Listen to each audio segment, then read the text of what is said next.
Hello students, welcome back to my channel. ఈరోజు idiomatic expressions అంటే అసలు ఇడియమ్స్ అనేటువంటిది ఏంటి అనే దాని గురించి మనం తెలుగులో తెలుసుకుందాం. సో ఇడియమ్స్ అనేటువంటివి అంటే ఏంటి అంటే తెలుగులో జాతీయాలు అని అర్థం అనమాట.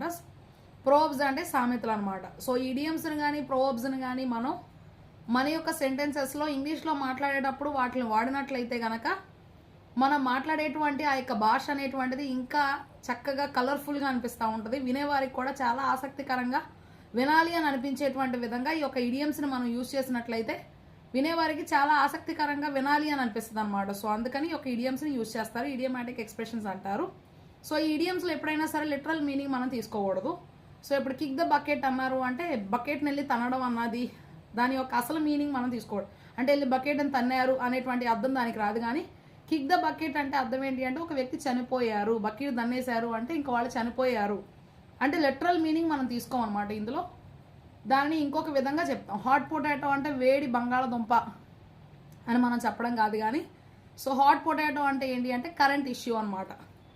కరెంట్ ఇష్యూ అంటే ఇప్పుడు జరుగుతూ ఉన్నటువంటి ముఖ్యమైనటువంటి ఒక కరెంట్ అఫైర్, లేదు అంటే ఇప్పుడు జరుగుతున్నటువంటి ప్రస్తుత కాలంలో ఉన్నటువంటి ముఖ్యమైనటువంటి వార్త అనేటువంటిది ఇదే అని చెప్పేటువంటి సందర్భంలో హాట్ పొటాటో అంటాం అనమాట. సో ఇడియమ్స్ అంటే దాని యొక్క లిటరల్ మీనింగ్ అంటే దాని యొక్క అసలైన అర్థాన్ని మనం తెలుగులో అనువదించి తీసుకుంటే దానికి అర్థం అనేటువంటిది ఉండదు.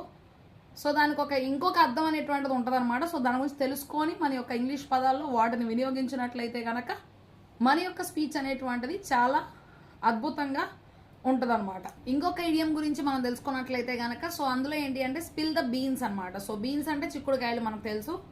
స్పిల్ అంటే ఇక్కడ అర్థం ఏంటి అంటే వలవడం అనమాట. అంటే చిక్కుడుకాయల్ని వలవడం అనేటువంటిది స్పిల్ ద బీన్స్ యొక్క లిటరల్ తెలుగు మీనింగ్ అనమాట. సో కానీ ఇక్కడ స్పిల్ ద బీన్స్ అంటే అర్థం ఏంటి అంటే రహస్యాలు, ఇతరుల గురించి రహస్యాలు మనం ఇంకొకరికి చెప్పడం అనమాట. సో దాని గురించి చెప్పేటువంటి సందర్భంలో స్పిల్ ద బీన్స్ అనేటువంటి ఇడియంని యూజ్ చేసి ఆ యొక్క సందర్భాన్ని చెప్తాం అనమాట.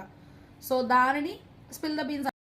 నేటివ్ స్పీకర్స్ ఈ యొక్క ఇడియమ్స్ అనేటువంటివి చాలా సహజంగా వాడేస్తారనమాట. అడుసు తొక్కనేలా, కాళ్ళు కడగనేలా. సో ఇవన్నీ కూడా మనం చాలా సహజంగా మనం మాట్లాడేటప్పుడు వీటన్ని ప్రతి భాషకు కూడా జ్ఞానవంతంగా చెప్పేటువంటి కొన్ని మాటలు అనేటువంటివి ఉంటాయి అనమాట. సో ప్రతి భాషలో కూడా అటువంటివి ఉంటాయి. సో ఈ యొక్క వైస్ సేయింగ్స్ ఏవైతే ఉన్నాయో, సో ఈ జ్ఞానవంతమైనటువంటి మాటలు ఏవైతే ఉన్నాయో ఇవి ఏం చేస్తూ ఉంటాయి అంటే పురాతన కాలంలో మన యొక్క పితరులు ఫాలో అయినటువంటి అంటే వాళ్ళు నడుచుకున్నటువంటి విధానాలు, ఆ యొక్క సాంప్రదాయాలు, సో అవన్నీ కూడా మనకు తెలియజేసేటువంటి విధంగా ఉంటాయి అనమాట. విధంగా చెప్పబడినటువంటి మాటలనే మనము ఇడియమ్స్ అంటే జాతీయాలు, ప్రోబ్స్ అంటే సామెతలు అంటాం. ఇంగ్లీష్ భాష నేర్చుకోవాలి అనుకునేటువంటి సందర్భంలో ఈ యొక్క ఇడియమ్స్ నేర్చుకొని మనం మాట్లాడితే కూడా వినేటువంటి వారికి చాలా అద్భుతంగా ఉంటుంది, ఆసక్తికరంగా ఉంటుంది. మనకి ఇంగ్లీష్ వచ్చు అనేటువంటి భావన ఇతరులకు కలిగేటువంటి అవకాశం కూడా ఉంటుంది అనమాట. సో ఇడియం ఎక్స్ప్రెషన్స్ నేర్చుకోవడం అనేటువంటిది చాలా మంచి పని.